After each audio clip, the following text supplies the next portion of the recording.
नमस्कार दोस्तों, स्वागत है आपका टॉप ट्रेंडिंग न्यूज में। कुछ चीजें दलगत राजनीति से ऊपर होती हैं और महिलाओं का सशक्तिकरण और भागीदारी मुझे लगा था उसमें से एक है।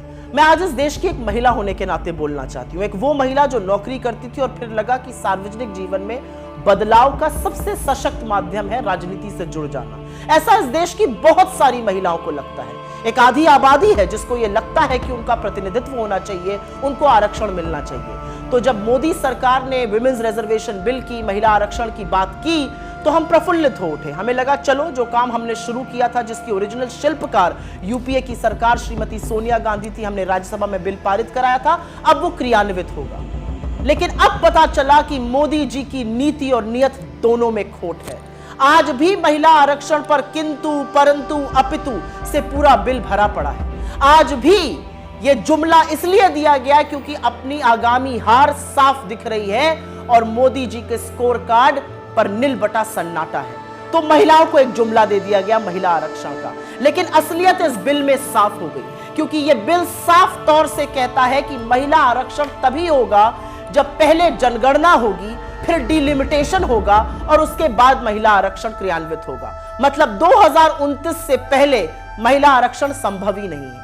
जिन लोगों को लग रहा था कि 2024 में 10 साल सत्ता चलाने के बाद मोदी जी एक काम तो अच्छा कर जाएंगे, उनको भी ठग लिया मोदी जी ने। आज इस देश की महिलाएं अपने आप को ठगा महसूस कर रही हैं, क्योंकि डिलिमिटेशन, जनगणना होते होते 2029 तक ही यह संभव हो पाएगा। यह जो बिल था, हमारा लाया हुआ बिल, राज्यसभा में 9 मार्च 2010 को पारित हुआ था।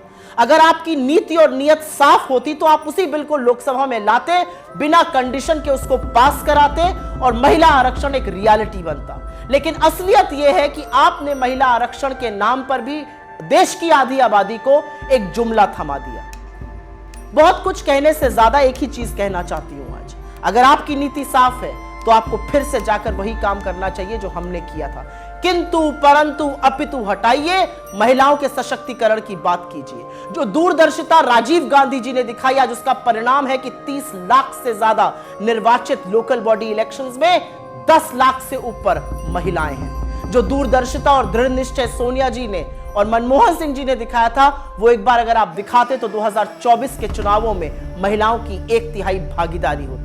लेकिन अब जो आपने किया है वो एक इवेंट था, वो जुमला था। आपको नए सदन में जाना था, एक बड़ा इवेंट करना था, और बड़े इवेंट को करने के बाद निकला क्या?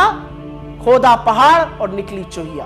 खोदा पहाड़ और पता चला 2024 में नहीं, ये तो 2029 में शायद संभव हो पाएगा। अगर आप चाहते तो आप जनगणना 2020 से 23 के बीच में करा सकते थे। सब कुछ हुआ लेकिन जनगणना नहीं हुई। फिर भी आपने जनगणना को और डिलिमिटेशन को एक क्राइटेरिया बनाया। तो देश की महिलाएं आपसे आज सवाल पूछ रही हैं कि अपने जुमलों का शिकार आपने इस देश की आधी आबादी को भी बना दिया। ऐसी ही ताजा अपडेट के लिए बने रहे हमारे साथ दोस्तों। जय हिंद, वंदे मातरम।